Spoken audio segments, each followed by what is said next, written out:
The Road to the Wilderness, Part 20, by Random Appellation 468.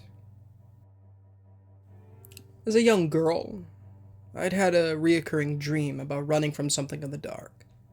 But no matter how fast I ran, I moved as slow as molasses.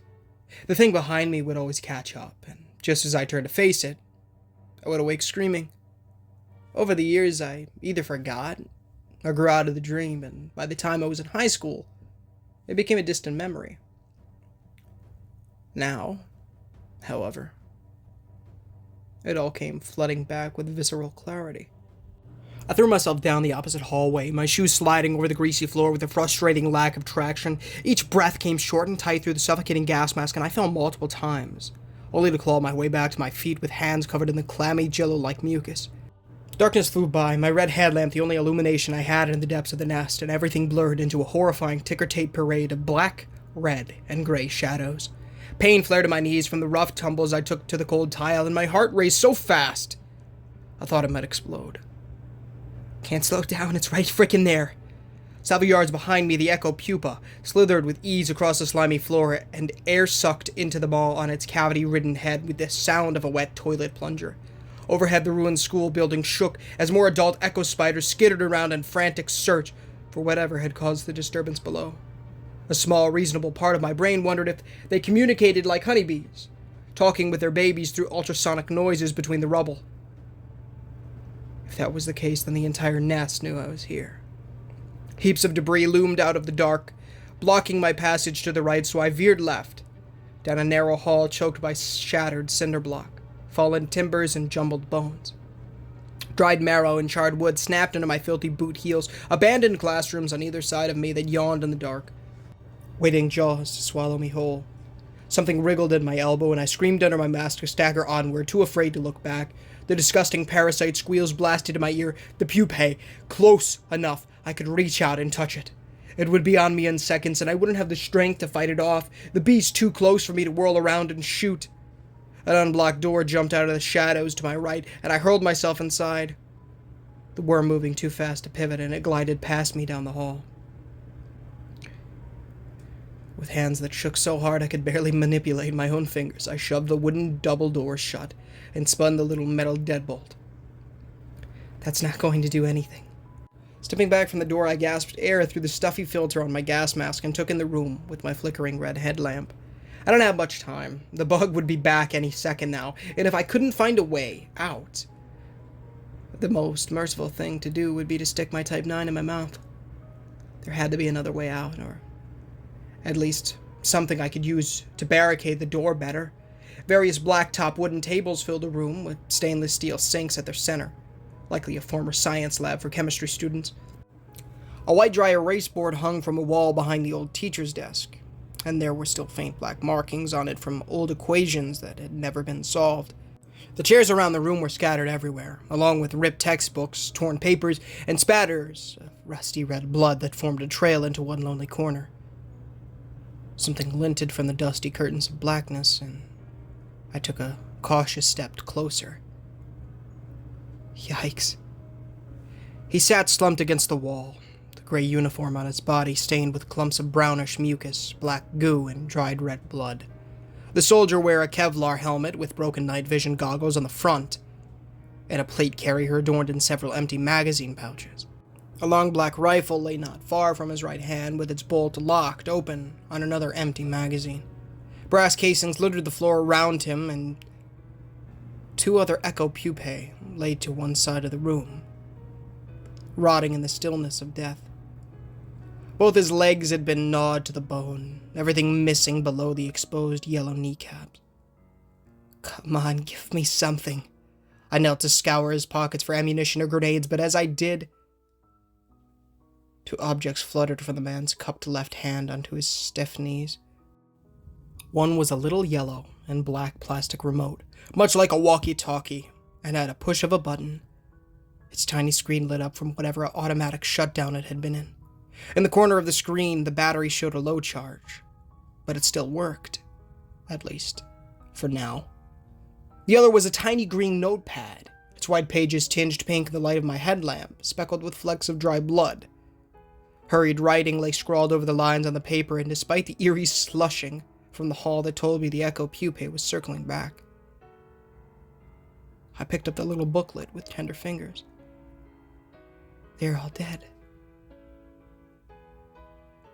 We thought this place was abandoned.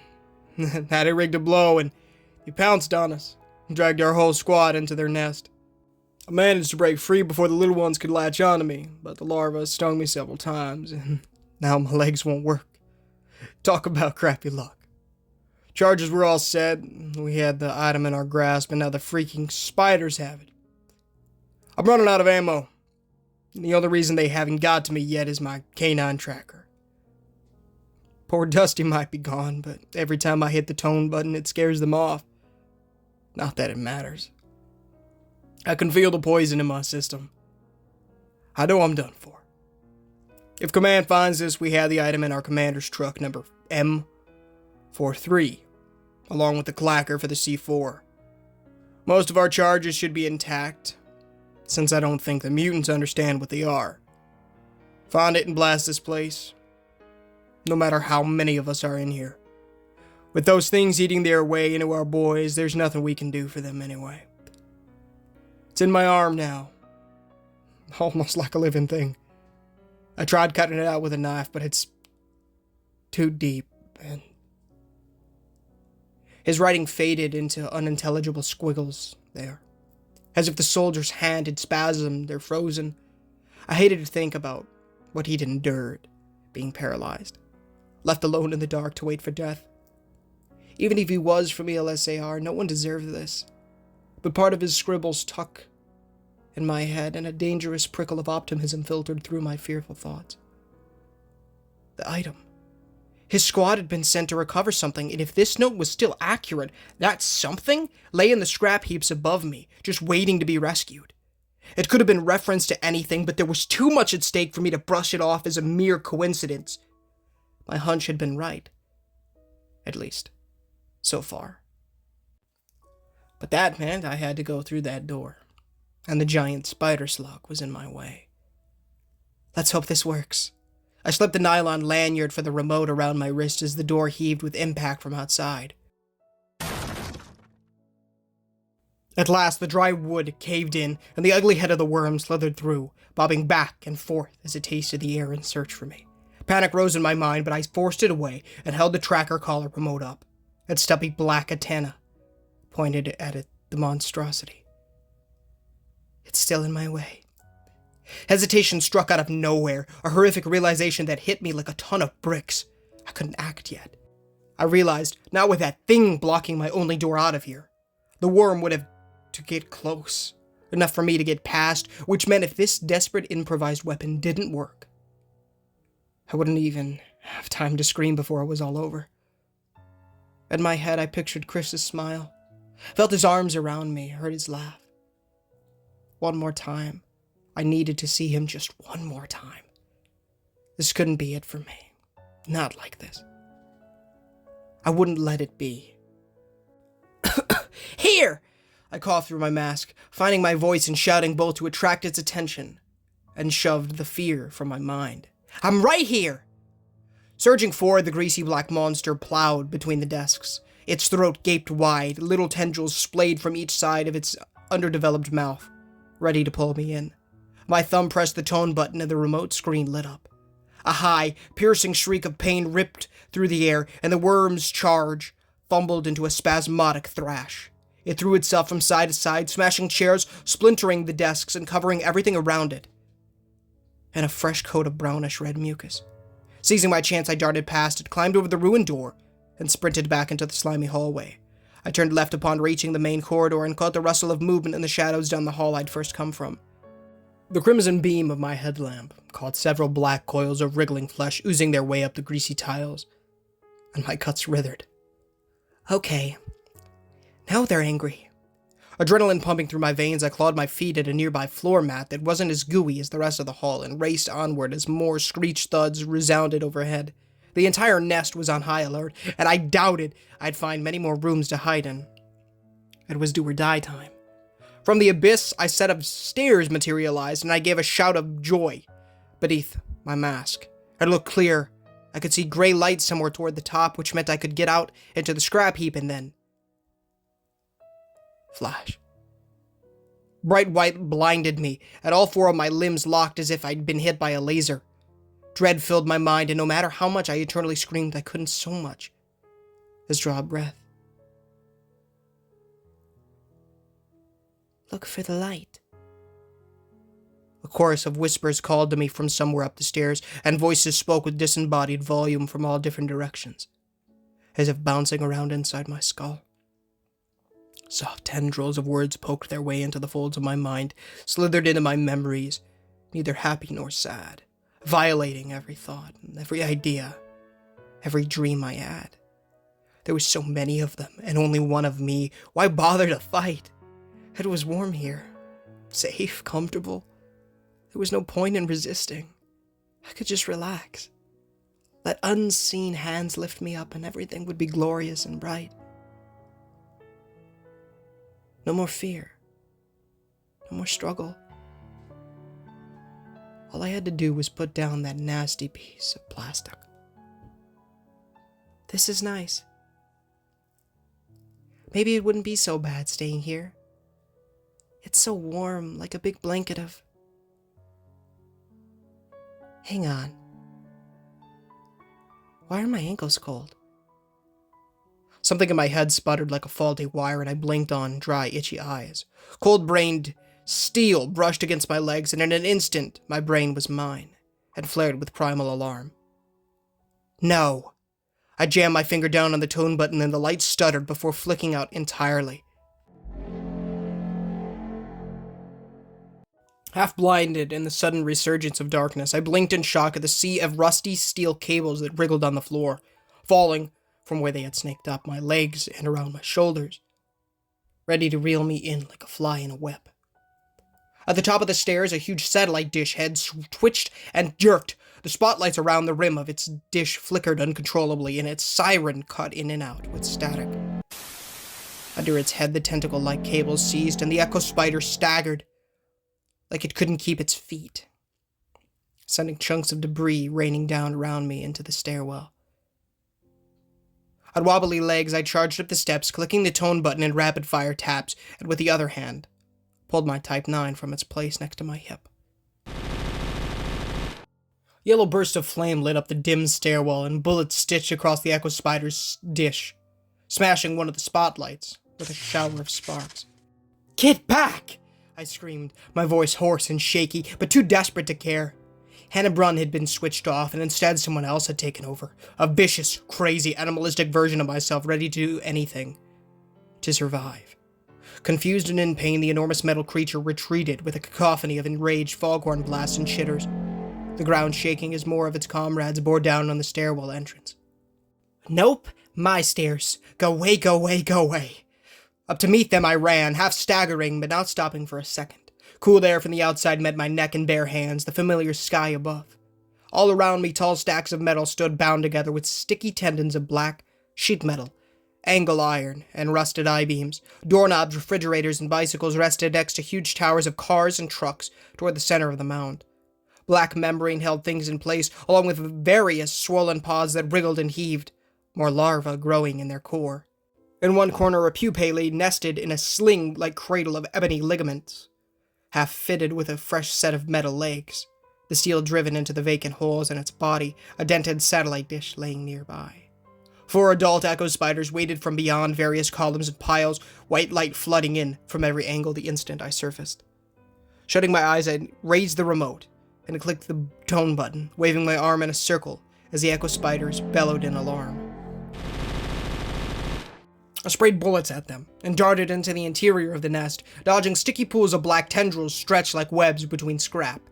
Dozens of larva pods split to spill the worms inside whenever I got too close, and steel legs jabbed from the adults above me, an ironic twist of insects trying to squash a human as I scuttled through their home. Squelches and shrieks rang in my ears, mutants closing in from every side, but as I ran, a flash of color caught my eye. High up, 5 cars off the ground in a teetering stack, an armored truck sat. Its glass shattered in places. One of the doors bent at the hinges. The others bent and twisted. Every tire flattened. It bore the same gray paint job as the uniforms of its former inhabitants, but the white line black number painted on the door stood out among all the chaos clamoring for my attention. M43. Bingo. My hand slid on the smooth metal of the bottom truck hood, but I jumped up to gain purchase, remembering the one time I'd gone indoor rock climbing with Mom and Dad. I scaled the rickety tower with frantic limbs, found handholds on open windows, mirrors, fenders, and wheels, my arms and legs aching with the strain. I paused only to click the tracker controller, spiders and worms so close I could feel the cars shake as they climbed after me. The echo spiders flashed their lights and stomped, ever closer to physically rip me from the tower. But I was in the zone, moving with a fluidity I didn't know I had, giving 110% to every motion. A microwave whizzed past my head, impacting on a truck cab a few feet from me. Broken glass peppered my hair, the echo spiders throwing garbage at me with their cable tentacles, like kids chasing a pesky raccoon away from their backyard. Creaking and groaning, the stack swayed dangerously, and I lost my grip on the car bumper I had been holding on to. Oh, crap. The world rushed past me. Air howled in my ears and I flailed in desperation. My finger snagged at an old-fashioned metal side mirror, and I cried out in pain at the sudden jolt in my shoulder, both legs kicking in midair. Something wet and heavy latched onto my shoe, and a suckling maw tried to chew its way through my boot, the black worm thrashing to bring its tall stinger to bear. If it stung me, it would be all over. I brought my other boot down and sent the creepy larva flying with a satisfying squish. Thanks to the brief moment of respite, I swung myself higher on the pickup truck, dodged a hubcap thrown by one of the adults, and climbed higher. My palms slapped the handle of the armored truck's door, and I dragged myself inside just as rusty cables lunged from my ankles from below.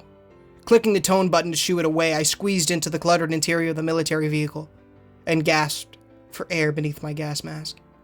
I can't keep this up. How am I going to get down from here? Come on, Hannah. Focus. Find the box and get moving. Worming my way past the blood-coated seats, I slid under the steering wheel and through a square door into the rear compartment. Bits of gear, backpacks, and equipment lay everywhere, reminiscent of our truck after its tumble from the cliffs. Spare bottles of water, a few dented ammunition cans, and a box labeled 40mm were jumbled across the floor. But in the corner to my left, I picked up the outline of a slumped human torso. Like his doomed comrade in the school, this soldier lay dead, mangled with half his spinal column poking from under his uniform jacket. He'd covered himself in a bundle of nylon toe straps wedged between one seat and the metal bulkhead, which had likely saved him from being whisked away to the larva chamber. Still, death had taken him, maybe moments after his clever ruse was completed. The poor man, a mass of blood, torn flesh, and lifeless. Milky eyes beneath his gas mask. His blade carrier held a few round grenades in 2 pouches on his chest, and next to the man's exposed hip bone lay a little green square with a spring-loaded plunger and a single stubby antenna. Molded into the plastic on one side were the words, "Firing device, electrical, M57." But it seemed the soldier died before he could squeeze the trigger. Speckles of blood all over it. Breathless, I shoved the junk aside to snatch at the detonator, and my heart stopped as something else caught my eye. No way. There it sat. A black, plastic box about the size of a small handbag, tucked just behind the dead soldier's back, perfectly concealed by his last act of courage. Even smeared with his dried blood, I could still make out the faint white letters beneath the rusty red stains on the polymer lid. LBD 01106. Yes! In spite of everything, I hugged the box to my chest and choked down a sob of joy. I'd done it. This was our ticket home.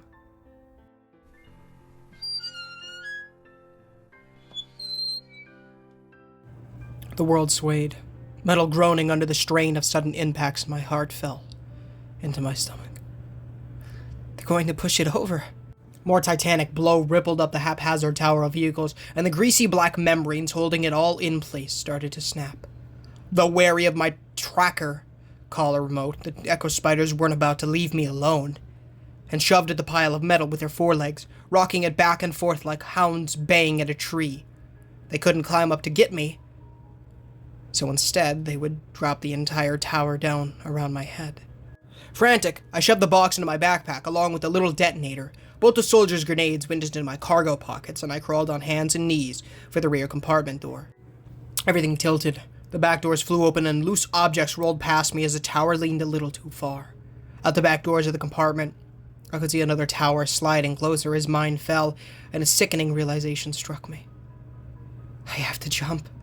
My shoes slid to the edge of the door, and the ground rose to meet me, as every black sinew holding the metal pile upright snapped. Thump thump. I gripped the edge of the door, the backpack pressed between my shoulder blades, and sucked in a deep breath. Thump thump. I had no idea how to gauge the distance, when to jump, or even if I'd make it. But one thing was for certain. If I fell to the ground with its vast covering of scrap metal, bricks, and concrete, I'd break every bone in my body. In spite of the distance, in spite of my brain screaming that I was too high off the ground, and the echo spiders clustering around to finish their assault, I knew I had no other choice. With a pulse roaring in my ears, I flung myself out of the truck as the tower collapsed and tumbled through the air toward the next scrap pile. Nothing beneath me but 60 feet of cold, poisoned air. Hey guys, Ninja Gamer here, and thank you so much for listening to today's story. If you did enjoy it, please feel free to leave a like, as it does help the channel innumerably and does get the gospel into people's feeds, as well as please consider subscribing, as we are trying to hit 1,000 subs by the end of the year. Of course, if you haven't done so already, read the $1 million question on the screen right now, pin, comment, description as well. If you prefer to read it that way, please give it a read, as it does teach you how to go to heaven by, of course, repenting of your sins and trusting in the good Lord Jesus Christ with their hands and strength, and then later on building their relationship with the Lord by reading the Holy Bible daily, pray daily, and evangelize people. Awesome stuff, guys. Please consider to do so. But yeah, of course, go, if you guys are interested, please join the Discord. I'd love to talk to y'all over there. It's awesome. Also, streams. If you're interested in watching me trophy hunt, achievement hunt, whatever it may be, or just something random, I stream quite often. So if you guys are ever wanting to watch something, come check it out. It's a lot of fun over there. We got a lot of, there's plenty of regulars that hop in sometimes, and it's really awesome. It's really awesome. So, yeah. Thank you guys for that. Of course, yeah. Go check out Random Appellation 468 in the description. His original story link, as well as his Reddit page, are both in the description, as well as Muse Wonderful Music, his YouTube channel, and all the songs that are in this video are in there as well. Also, my brother's channel, Tamak Plush Videos. If you guys are interested in plush videos, if you guys like them, go check them out. I make quite a few cameos in them, and I'd really appreciate it. Yeah. So I just want to thank you guys so much for all the support recently, and I want to thank you, Lord. So thank you guys, Lord, as well, for the support and everything, and just the Lord for blessing the channel and just for doing so well over these last few months, you know. Oh, I'm so excited. I'm so excited to see where it goes in the future. I'm tired, even though I've got a good 8 hours, because I went to bed super freaking early. Late. Technically, right? Early in the morning, late for me. It was like 10 o'clock by the time I went to bed. Actually, I probably was about 11. Interesting. Anyways, I love you guys. Thank you so much for watching. And until next time, guys, go check out those streams. I will be definitely, I can almost say 100% streaming tonight. So, probably VR or The Walking Dead Destinies. So, yeah. But until next time, guys, this is Ninja Gamer, signing off.